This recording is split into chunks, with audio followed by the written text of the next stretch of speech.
Hi everybody, it's the Legend Dispeller. I wanted to make a video before I go to work because this is kind of on my mind a lot. Sorry about the lighting, I know it's not the best. I really don't care about that right now. I have a statement to make and I want to just be heard, and I really don't care even if you want to see my face or not.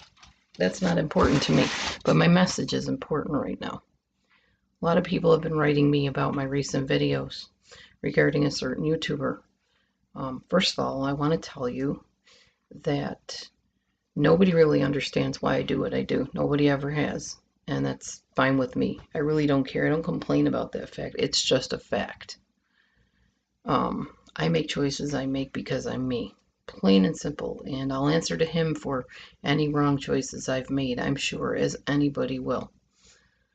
Why I seem to defend people that maybe some people think are criminal, narcissistic, condescending, etc., is because I see deeper than what's on the surface. I know that doesn't make sense because you've seen all the videos that are the opposite. And I've seen them too. I'm not turning a blind eye to that. What I do know is recently, the videos that I have seen are no longer like those videos. So I'm going on what I see the most recent of. I don't hold people's past against them because my past could very well be held against me. And I did not have a good past.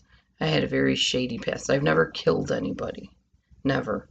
I've mistreated people. I have been, what's the word? Let's just say I've walked in sinful ways in my past. Sinful ways that could haunt me and come back to bite me in the butt if people choose to dig up my past. And I know that, but that's not me anymore.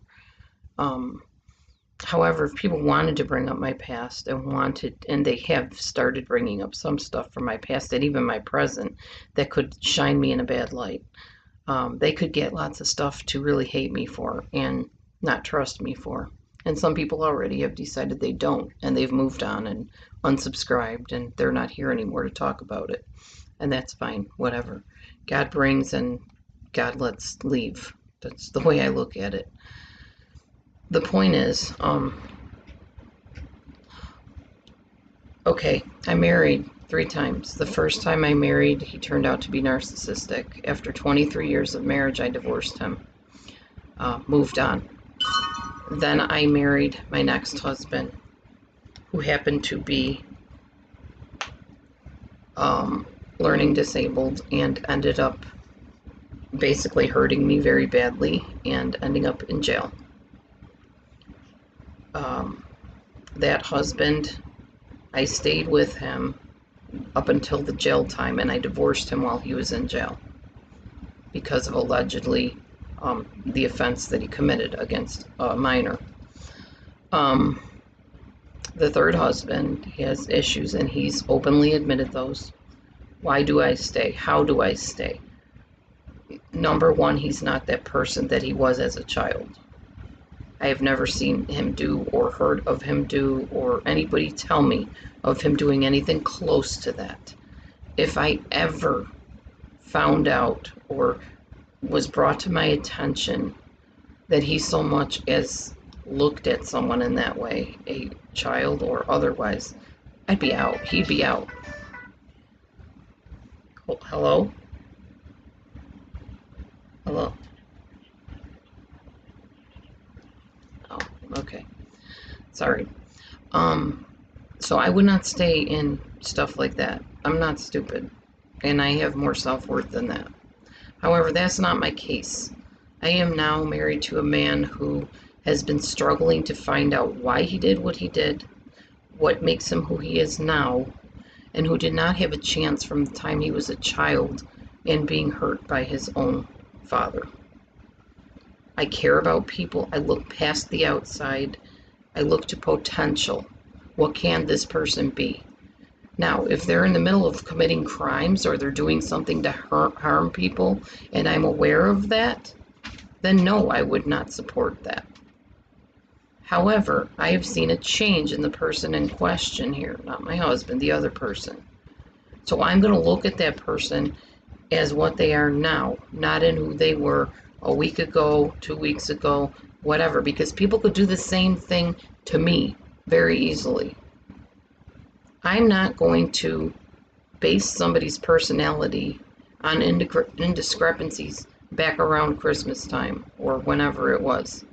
I'm also not going to hold a grudge against how they treated me, because I believe that everybody, well, pretty much everybody, has good in them and has a potential to be a good, viable, successful, and productive human being. So that is why you see me defending, honoring, and pointing out the good in this person. Because I believe that when somebody looks like they are making a change or showing a side of themselves that has potential to be better than the other sides we've seen, that we go with that, that we point to that, and we say, okay, great, we like this. Keep on keeping on. Stay in that vein. Stick with this thing that's working, because the other thing isn't working. It's not productive. It's not doing you any good or doing anybody else any good, and it's hurtful. So you want to go in this area of your personality and capitalize on that. Bravo. That's what we want you to do. We want you to be the best you can be. That's what a life coach does. That's what a godly person does, is they look at the good in people. They don't focus on, well, you did this and that, and you hurt these people, and blah, blah, blah. That's between them and God. That's not my deal. I am not the judge and jury. That's not even my judge and jury job to judge them if they hurt me. My job is to forgive and to keep looking at good in people. And if you're looking for somebody that can look past your flaws and past the things you did wrong in the past and see potential in you, then you come to a life coach. You don't go to somebody that's going to continually bring up all the things you did wrong. So anyway, that's why I do what I do.